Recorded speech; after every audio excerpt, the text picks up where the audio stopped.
감사합니다. 오늘도 예배 자리에 함께 하신 우리 모든 성도님들, 영상으로 함께 예배하는 모든 성도님들에게 은혜와 축복이 가득한 시간 되시기를 주님의 이름으로 축원합니다. 우리 서로 인사하겠습니다. 사랑합니다. 축복합니다. 네.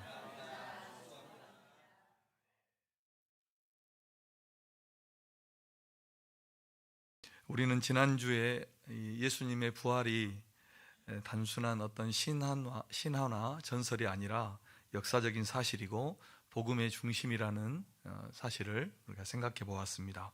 부활이 없다면 기독교도 없고 또 성경도 없고, 부활이 없다면 우리는 아무것도 이제 없다는 것을 우리가 말씀을 통해 살펴보았습니다.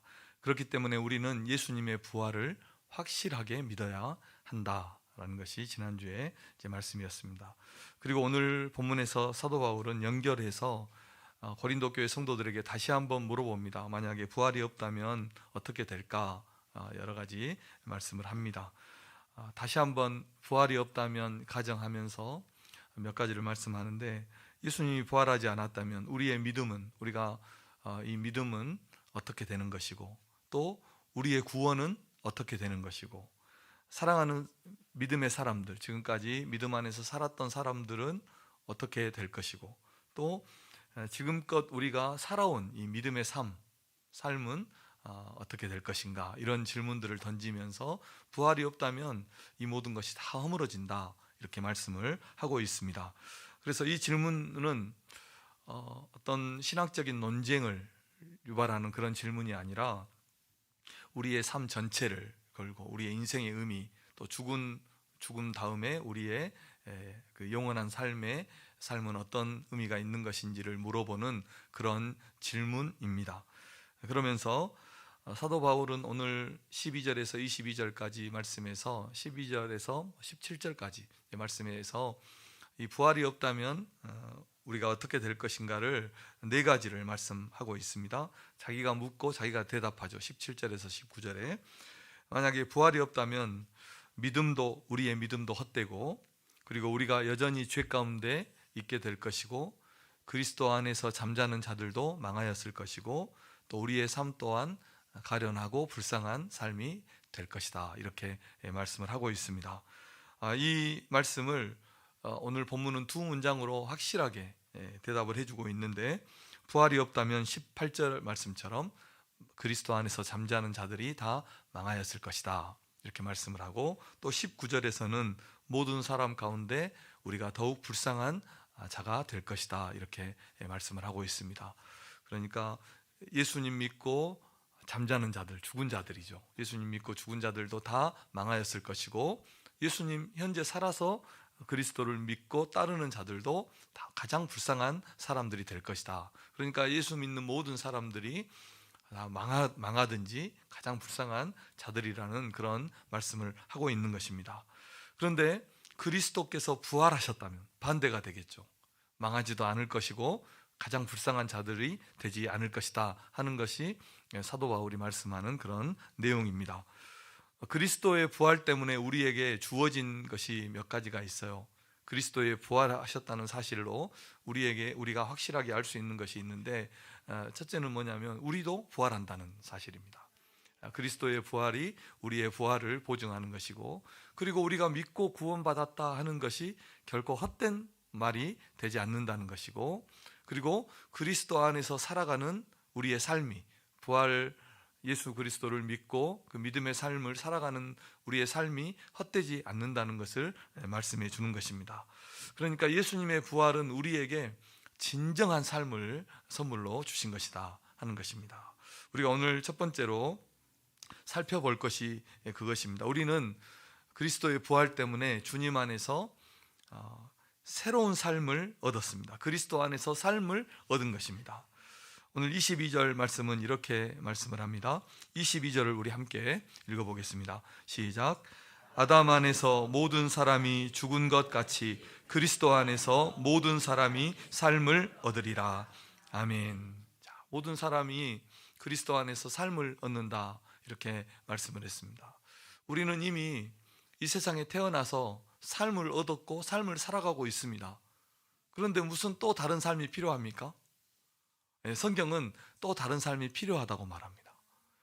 그리고 우리 예수 믿는 사람들은 그 다른 삶을 받았다, 삶을 얻었다, 이렇게 말씀을 하고 있는 것입니다. 왜 성경은 다른 삶이 필요하다 할까요? 이미 살고 있는데 또 삶이 필요하다고 말할까요? 왜 우리에게 새로운 삶이 필요할까요? 구원의 삶이 필요할까요? 그것은 우리 사람이 죄로 인해서 죽었고 또 죽었었기 때문입니다. 우리는 오늘 본문을 좀 뒤에서부터 읽을 필요가 있습니다. 22절은 이렇게 말씀을 합니다. 아담 안에서 모든 사람이 죽었습니다, 이렇게 말씀을 하고 있고, 또 21절은 그 죽음이, 모든 사람이 죽었는데 그 죽음이 한 사람으로부터 말미암았다, 아담 한 사람으로부터 그 죽음이 말미암았다고 말씀을 하고 있습니다. 즉 모든 인생은 아담의 범죄로 인해서 죽었다는 것이 성경의 증언입니다. 이 아담의 죄를 우리는 원죄라고 합니다. 원죄로 인해서 모든 사람은 죽은 것입니다. 사람이 아무리 살았다 외쳐도 우리는 아담 안에서 다 죽은 자인 것입니다. 왜 죽었습니까? 멀쩡하게 살아있는 사람을 죽었다고 말하는 거예요.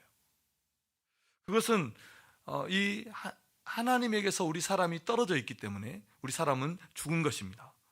성경의 죽음은 우리의 개념과 달라요. 인간의 죽음은 심장이 멈추고 호흡하지 않고 그걸 죽음이라 말하지만, 성경의 죽음은 하나님에게서 분리되는 것을 죽음이라 이렇게 말합니다. 생명의 근원 대신 하나님에게서 떨어졌기 때문에 그 인생은 죽은 것입니다. 마치 뿌리에서 떨어진 꽃이 살았지만 죽은 것처럼, 나무 가지가 그 본 가지에서 떨어졌을 때 살아있는 것 같지만 죽은 것과 같은 것입니다. 하나님과 분리된, 하나님과 떨어진 영혼은 죽은 것입니다. 그래서 하나님을 알지 못하고 하나님을 찾지 않고 하나님께 나아가지 않는 것입니다. 하나님을 알지만 하나님께 영광을 돌리지 않는 것입니다. 하나님께 전혀 반응이 없어요. 왜 그렇습니까? 죽었기 때문입니다. 영혼이. 그리고 육체의 죽음도 이것을 증거해 줍니다.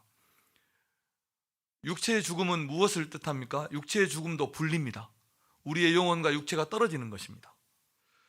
우리 인간이 죽었다는 것은, 죽었다고 말하는 것은 이미 죽었기 때문에 나타난 결과입니다. 우리 육체가 죽는다는 것은 우리가 이미 죽었다는 것을 확증해 주는 증거인 것입니다. 사람이 살았다고 하지만 정말 살았다고 할 수 있습니까? 없습니다. 사형수가 있어요. 시한부 인생을 사는 사형수가 있다고 생각해 보십시오. 그 인생은 살았지만 산 인생이 아닙니다. 모든 인류가 이런 동일한 결국에 형국에 처해 있는 것입니다. 하나님을 떠난 인생은 살았지만 죽은 인생입니다. 영적인 사형수입니다. 죽음이라는 것은 우리 인생에 우리가 어떤 의미를 부여해도, 우리의 삶에 어떤 의미를 부여해도 죽음은 우리 삶을 허무하게 만드는 것입니다. 성경에 보면 우리가 1000년의 갑절을 살아도 2000년을 살아도 다 한 곳으로 돌아가는 겁니다. 죽음으로 돌아가는 겁니다. 그러니 부활이 없다면 우리 인생에 무엇이 소망이라 할 수 있겠습니까? 어떤 것도 소망이 될 수 없습니다. 그리고 우리는 영원한 죽음을 맞는 겁니다. 저는 일반 모든 사람의 죽음을 말하고 있는 것입니다. 이것은 영원한 죽음, 지옥 형벌은 하나님으로부터 영원히 격리되는 것입니다. 분리되는 것입니다.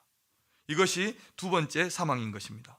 히브리서 9장 27절을 우리 함께 읽어보겠습니다. 시작.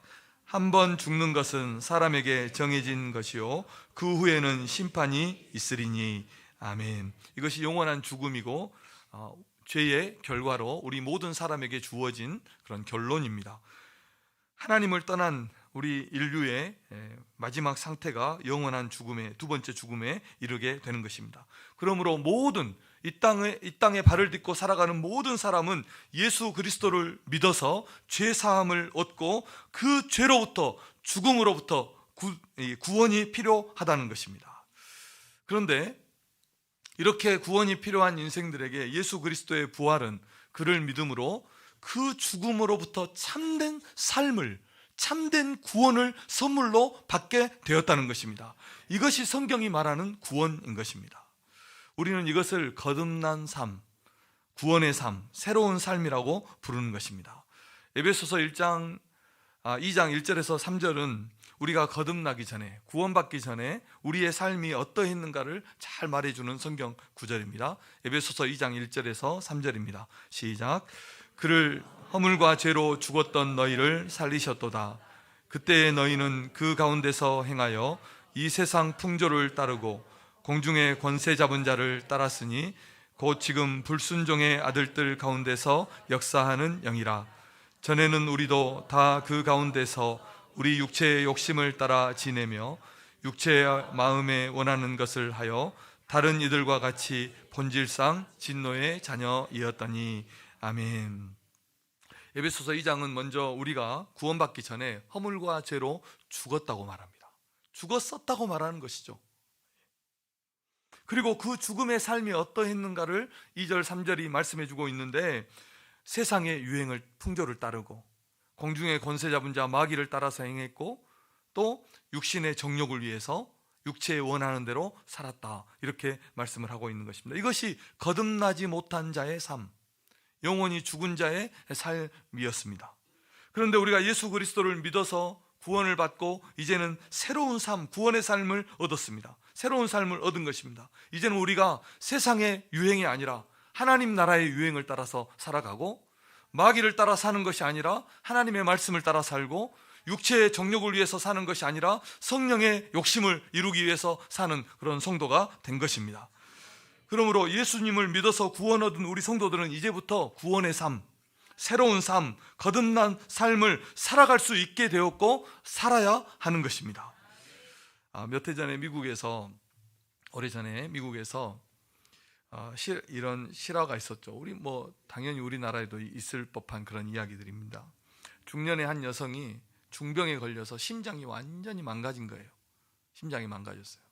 그래서 이제 더 이상 살 수 없다는 판정을 받고 이렇게 살아갑니다. 숨을 쉬기가 곤란하고 움직이는 것은 더더욱 못하고 웃는 일도 힘들었습니다.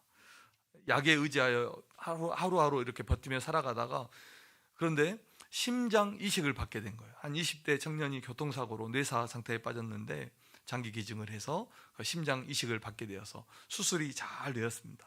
그래서 새 심장을 받아서 이제 회복돼서 다시 걷기도 시작하고 숨을 쉬기도 하고 웃기도 하고 재채기도 할 수 있고. 여러분, 기침, 재채기 할 수 있는 것이 얼마나 큰 은혜인지 아세요? 그것도 힘 없으면 못해요. 아픈 사람 있잖아요. 어디 허리 아프신 분 재채기도 함부로 못합니다. 그래서 그 이후에 그녀의 삶이 완전히 달라졌어요. 그녀는 이렇게 말했어요. 제 안에는 이제 제 심장이 아니라 다른 사람의 심장이 있습니다. 그 청년의 죽음 덕분에 제가 새로운 삶을 살게 되었습니다. 이제는 제 마음대로 살 수 없습니다.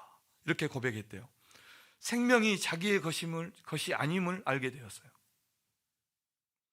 매년 그 장기 기증한 청년의 가족을 찾아가서 감사의 말을 전하고, 그리고 행동 하나, 사소한 말 한마디까지도 이 생명을 준 그 사람에게 부끄럽지 않은, 그 사람이 보고 있다는 그런 마음으로 전혀 새로운 삶을 살았다고 말합니다.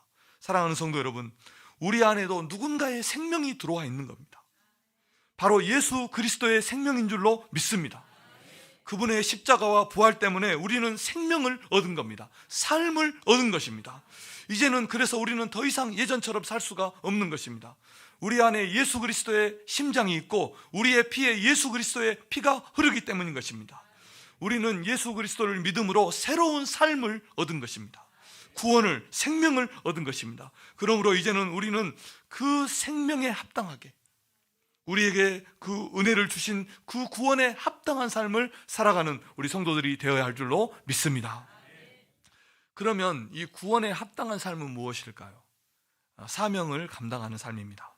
우리에게는 사명이 있기 때문입니다. 그리스도의 부활 때문에 우리가 다시 부활하는 자가 되고 부활의 소망을 가지고 우리의 믿음으로 얻은 구원도 헛되지 않고 믿음 안에서 살아가는 우리의 삶도 헛되지 않습니다. 우리의 삶이 헛되지 않기 때문에 우리가 우리 마음대로 우리의 삶을 살아갈 수 있습니까? 그렇지 않습니다. 우리에게는 이 삶을 주신, 생명을 주신 주님의 뜻이 있고 주님의 사명이 있는 줄로 믿습니다. 그러므로 우리는 우리에게 구원을 주신 그 주님의 사명과 주님의 뜻을 이루는 사명 감당의 삶을 살아가야 하는 것입니다. 자, 오늘 19절 말씀을 읽어볼까요? 19절 말씀입니다. 시작. 만일 그리스도 안에서 우리가 바라는 것이 다만 이 세상의 삶뿐이면 모든 사람 가운데 우리가 더욱 불쌍한 자이리라. 아멘. 이 구절에서 우리는 이라고 말하죠. 바울을 포함한 예수님의 제자들, 복음 전도자들을 가리킬 것입니다. 다시 말하면 만약에 부활이 없다면, 그리고 다시 사는 것이 없다면, 이 세상에서 살아가는 이 삶이 전부라면 모든 사람들 중에 그들이, 예수님의 제자들, 바울, 그들이 가장 불쌍한 자일 것이다 라고 말씀하는 것입니다. 이것이 19절의 내용입니다. 이 말씀을 통해서 우리는 이 주님의 제자들이 주님의 사명을 감당하기 위해서 그들이 어떻게 살았는가를 짐작해 볼 수 있겠죠. 19절 말씀 그대로 한다면 아마 세상적으로는 가장 불쌍한 삶을 살았을 겁니다. 세상이 전부였다면, 이 세상이 전부였다면 이 복음 전도자들의, 예수님의 제자들의 삶은 세상에서 가장 불쌍했을 겁니다. 그들이 하는 말대로라면. 그리스도의 부활은 우리에게 단지 부활 후에, 죽음 후에 천국의 소망만을 주는 것이 아닙니다. 그 부활은 지금 우리가 이 땅에서 살아가야 될 삶이 무엇인지를 가르쳐 주는 것입니다. 구원의 삶, 사명의 삶을 그 부활 안에 같이 담고 있는 것입니다. 우리는 예수 그리스도를 믿음으로 새 생명을 얻었고 그 새 생명 안에는 새로운 사명이 있다는 것입니다. 우리는 이 사명을 향해서, 이 사명이 우리의 삶의 목적이 되도록 그렇게 살아야 하는 것입니다. 리빙스턴은 예수 믿고 구원받고 선교의 사명을 받았어요. 선교의 비전을, 꿈을 받았어요. 그래서 아프리카 그 밀림 속에 가서, 아무도 가보지 않는 그 속에 가서 복음 전도의 삶을 수십 년 동안 살았어요. 일평생을 살았어요. 대단히 열악했죠. 열대병, 굶주림, 원주민들의 위협, 외로움. 그래서 그 누구도, 그가 떠날 때 그 누구도 그곳에서 오래 살 수 없습니다, 버틸 수 없습니다 이렇게 말했지만 그곳에서 수십 년 자기의 인생이 다하도록 그렇게 살고 사명을 감당했어요. 어떤 사람이 이렇게 물었습니다. 그토록 위험한 상황과 지역에서 어떻게 살아남았습니까? 이렇게 물어보니까 리빙스턴이 이렇게 대답했습니다. 나는 하나님의 뜻이라면 어디든지 갈 준비가 되어 있습니다. 그분이 나와 함께 하신다면 나는 결코 죽지 않습니다. 그 유명한 말을 했죠. 사명자는 결코 죽지 않습니다. 단순한 고백이 아니죠. 부활하신 주님을 믿는 그 믿음, 그리고 자기에게 주어진 이 사명을 감당할 확신, 죽지 않으리라는 그 확신이 있었고 헌신이 있었습니다. 리빙스턴은 단지 오래 사는 것이 아니라 사명을 위해서 살았습니다. 그 생명은, 그 사명은, 그가 감당한 그 일은 결코 헛되지 않았다는 것입니다. 사랑하는 성도 여러분, 부활의 주님을 믿는 우리에게도 동일한 하나님이 주신 사명이 있는 줄로 믿습니다. 이 사명은 오늘 우리가 이 오늘을 왜 살아야 하는가를 가르쳐 주는 겁니다. 우리의 믿음이 헛되지 않게 만들고 우리의 삶을 가치 있게, 가장 가치 있게 만들어주는 것이 하나님이 내게 주신 사명이라는 것을 꼭 기억하시는 성도님들 되시기를 바랍니다. 사명이 있는 자는 죽지 않습니다. 한번 따라하겠습니다. 사명이 있는 자는 죽지 않습니다. 사랑하는 성도 여러분, 하나님이 나를 통해 이루실 사명이 있기 때문에 오늘 우리가 이 자리에 있는 줄로 믿습니다. 사명이 있기 때문에 내가 살아있는 겁니다. 하나님이 나를 구원하신 겁니다. 우리가 이 자리에 있는 것입니다. 우리 성도님들이 하나님의 사명자로 살아가시는 성도님들 되시기를 바랍니다. 마지막 세 번째로, 그러면 우리가 어떻게 그 하나님의 사명을 감당해야 되겠습니까? 주의 일에 더욱 충성함으로, 주님이 우리에게 맡겨주신 일에 더 충성함으로 주님의 사명을 감당하시는 성도님들 되시기를 바랍니다. 우리 옆 사람에게 한번 축복하면서 고면하겠습니다. 주의 일에 더욱 힘씁시다.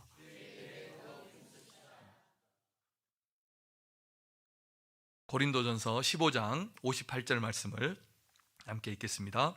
시작. 그러므로 내 사랑하는 형제들아, 견실하며 흔들리지 말고 항상 주의 일에 더욱 힘쓰는 자들이 되라. 이는 너희 수고가 주 안에서 헛되지 않은 줄 알미라. 아멘. 고린도전서 15장은 부활장의 마지막 부활장이고, 그리고 오늘 58절은 마지막 말씀이죠. 마지막 권면입니다. 사도 바울이 그 부활의 장을 마치면서 마지막 성도들에게 권면하는 권면의 말씀이 무엇입니까? 한마디로 요약하면 주의 일에 더욱 힘쓰는 자들이 되라, 이렇게 말씀하는 겁니다. 왜 그렇습니까? 그것이 우리의 사명이고, 그리고 그것이 주 안에서 헛되지 않기 때문이다, 이렇게 말씀하고 있는 것입니다. 너희 수고가 주 안에서 헛되지 않은 줄 알미라. 우리가 살아가면서 주의 일을 하다 보면, 그리고 이 세상의 삶을 살다 보면 낙심할 때가 참 많습니다. 어떤 날은 살맛도 안 나고 입맛도 사라집니다. 어느 순간 내가 이렇게 수고하는 수고가 무슨 의미가 있을까 생각이 들기도 합니다. 하루에도 몇 번씩 그냥 다 내려놓고 싶고 떠나고 싶은 마음이 파도처럼 밀려올 때가 많습니다. 이렇게 해봐야 무슨 소용인가? 주님은 정말 알고 계실까? 적당히 하면 안 되나? 이런 마음들이 듭니다, 주님의 일을 하다 보면. 그런데 오늘 말씀은 분명하게 선언하고 있습니다. 너희 수고가 주 안에서 헛되지 않단다. 주님이 이렇게 말씀해 주시는 겁니다. 우리가 주님의 길을 걷고 믿음을 지키고 충성하는 이유는 결과가 앞에 있기 때문이 아닙니다. 환경이 좋아서도 아닙니다. 누구는 시간이 힘이 남아도 돌아서 섬기는 것 아닙니다. 주님이 기억하기 때문입니다. 주님이 갚아주실 것을 믿기 때문에 우리는 주님께 헌신하고 충성하는 것입니다. 세상은 알아주지 않아도, 아무도 알아주지 않아도 주님은 우리의 그 작은 헌신 하나까지도, 눈물 한 방울까지도 다 보고 계심을 믿습니다. 그리고 때가 되면 그것을 다 아름답게 갚아 주실 것을 믿기 때문에 우리가 주님께 헌신하고 주님을 섬기는 것입니다. 그러므로 사랑하는 성도 여러분, 오늘도 더 힘을 내어서 주님의 길로 걸어가시는 성도님들 되시기를 주님의 이름으로 축원합니다. 흔들리지 말고 견실하게 주의 일에 더욱 힘쓰는 성도들이 되어야 할 줄로 믿습니다. 어떤 시골에 교회 가면 꼭 이런 분들이 있죠.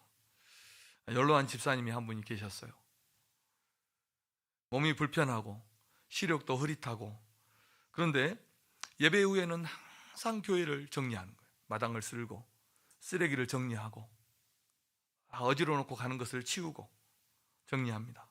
어느 날 한 분이 그 집사님께 이렇게 말했어요. 이제 힘드신데 나이도 이렇게 드시게 하셨으니까 젊은 사람들에게 맡기고 좀 쉬십시오, 이렇게 말했어요. 그러니까 그 집사님이 환하게 웃으면서 이렇게 말했답니다. 내가 교회를 위해서 할 수 있는 일이 있어서 얼마나 감사한지 모릅니다.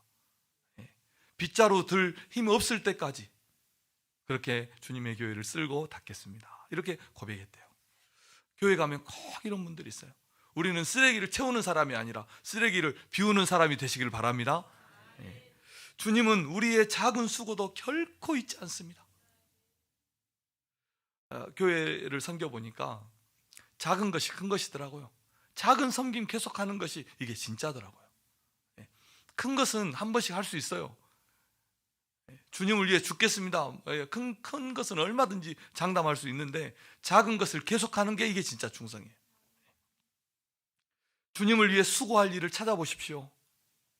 교회는 얼마나 할 일이 많은지 모릅니다. 전도해야 될 일, 교회를 위해서, 목회자를 위해서, 성도를 위해서 기도해야 될 영혼들이 얼마나 많은지 모릅니다. 얼마나 많은지 모릅니다. 성도들의 삶에 문제가 끊임없어요. 한숨을 돌릴 틈이 없어요, 성도들 돌아보면. 그래서 우리가 잠자고 있을 때가 아닙니다. 성도들은 교회에 나와서 기도해야, 우리 옆에서 죽어가고 신음하고 고통하고 있는 영혼들이 있지 않습니까? 기도해야 될 일, 또 섬겨야 될 일 얼마나 많습니까? 사랑하는 성도 여러분, 주의 일에 더욱 힘쓰는 성도님들이 되시기를 바랍니다. 그래야 교회가 세워지고 주님의 뜻이 세워지는 겁니다. 주 안에서 우리의 수고는 결코 헛되지 않을 것입니다. 말씀의 결론입니다. 예수님의 부활은 우리에게 삶을 주었고 사명을 주었습니다. 생명을 주었고 사명을 주었습니다. 그러므로 우리는 주의 일에 더욱 힘쓰는 자들이 되어야 하는 것입니다. 만약 부활이 없다면 우리의 믿음은 헛된 것이고, 또 우리 인생의 소망은, 우리는 갈 길을 잃어버릴 겁니다. 우리 인생의 방향을 잃어버릴 것입니다. 아무런 소망을 우리는 이 땅에서 발견할 수 없을 것입니다. 그런데 예수 그리스도께서 다시 살아나심으로 우리의 믿음의 확실한 반석이 된 줄로 믿습니다. 그리고 우리가 새로운 삶을, 구원의 삶을, 진정 하나님 앞에 헌신하고 충성한 삶을 하나님께서 우리에게 주셨음을 믿으시기를 바랍니다. 더 이상 과거에 세상에 얽매이는 자들이 되지 마십시오. 죄도 뿌리치고 두려움도 뿌리치고 흔들리는 신앙도 다 뿌리치고 주님 살아계심을 믿고 주님과 동행하는 삶, 그 사명을 이루는 삶을 살아가시는 우리 성도님들 되시기를 바랍니다. 세상의 유행을 따라서, 세상의 풍조를 따라서 살아가던 그 삶을 버려버리고 하나님 나라의 유행을 만들고 하나님 나라의 사명을 위해서 살아가는 성도님들 되시기를 바랍니다. 우리가 신앙의 유행을 만들어야죠. 세상 유행 따라갈 것이 아니라 거룩한 그리스도인의 문화를 우리가 만들어서 교회 안에서 살아가야 되죠. 마귀를 따르고 육체의 정욕을 따라서 살던 것을 버려버리고 이제는 성령의 욕심을 따라 살아가시는 성도님들 되시기를 바랍니다. 예배가 더 재밌고 기도하고 섬기고 성도의 교제하는 것이 더 행복한 그런 성도님들이 되시기를 바랍니다. 부활은 과거의 사건이 아니라 현재의 능력이고 우리의 소망이 되는 것입니다. 그래서 몇 가지만 결단하죠. 이렇게 큰 소리 쳤지만 작은 것 몇 가지만이라도 우리가 결단했으면 좋겠습니다. 5가지 말씀드릴게요. 너무 많다고 생각하시면 그 중에 하나만 고르면 되겠습니다. 우리 성도들이 가장 기본적으로 주님께 헌신해야 될, 힘써야 될 것 5가지. 첫째는 예배입니다. 예배 생활. 우리 성도님들은 주일 예배는 타협하지 마세요. 세상과. 어떻게 주일 예배를 타협합니까? 이 주님의 날인데요. 우리의 것입니까? 아닙니다. 꼭 주일을 지키고, 오늘 58절은 이렇게 말해요. 더욱 힘쓰라 라고 말했죠. 그러니까 주일 예배만 지키지 말고 모든 예배 하나님 앞에 사모함으로 나와서 예배하고 은혜 받는 우리 성도님들 되시길 바랍니다. 예배신앙 자, 지키자. 2번째는 말씀과 기도입니다. 매일 말씀과 기도를 하십시오. 말씀 읽기와 기도 생활을 하십시오. 아멘도 안 하시면 매일 말씀을 읽고 기도하십시오. 이것이 성도입니다. 새로운 삶을 우리에게 주셨는데 새로운 인생이 된 겁니다. 거듭난 것입니다. 그러면 그 하나님의 말씀을 읽지 않고 기도를 하지 않는 것은 그냥 죽은 것입니다. 하나님의 말씀과 기도 생활 꼭 하시고, 그리고 3번째는 전도입니다. 전도는 모든 성도에게 주신 사명입니다. 한번 따라하겠습니다. 전도는 모든 성도에게 주신 사명입니다. 옆 사람에게 권면하겠습니다. 전도는 내게 주신 사명입니다. 전도에 더욱 힘쓰는 성도님들 되시기를 바랍니다. 4번째로 봉사합니다. 주님의 교회를 한 가지 이상은 섬기십시오. 한 가지 이상은 반드시 섬기십시오. 그냥 누가 안 시켜주면 자기가 만들어서라도. 저한테 물어보십시오. 장로님들에게 물어보십시오. 내가 무엇을 섬기면 좋겠습니까? 성도들은 그런 성도는 많아요. 목사님, 제가 누구 도울 사람 없습니까? 누구 장학금 줄 학생 없습니까? 그래가지고 목사님에게 맡기는 사람들이 얼마나 많은지 모릅니다. 일을 찾아서 내가 섬기고 내가 봉사할 일이 무엇인가? 한 가지 이상은 꼭 성도들은 봉사해야 됩니다. 그리고 마지막으로 성도의 교제, 목장에서 또 남녀 전도회에서 성도의 교제를, 신실한 교제를 나누면서 하나님의 나라, 하나님의 교회를 온전히 이루어 가시는 우리 성도님들 되시기를 바랍니다. 예수님의 부활은 마지막으로 우리에게 삶을 주었고 우리에게 사명을 주었습니다. 그러므로 우리 모든 성도들은 주의 일에 더욱 힘쓰는 성도들이 되어야 할 줄로 믿습니다. 기도하겠습니다.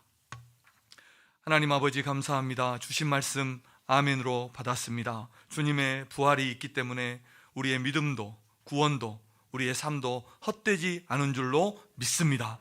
주님이 부활하셔서 그 예수 그리스도를 믿음으로 우리에게 삶을 주시고 또 사명을 주셨다는 것을 기억하고 오늘 말씀 기억하면서 더 주님의 사명을 위해서, 또 주님의 일을 위해서 충성 헌신하며 살아가는 우리 모든 성도들 되게 하여 주옵소서.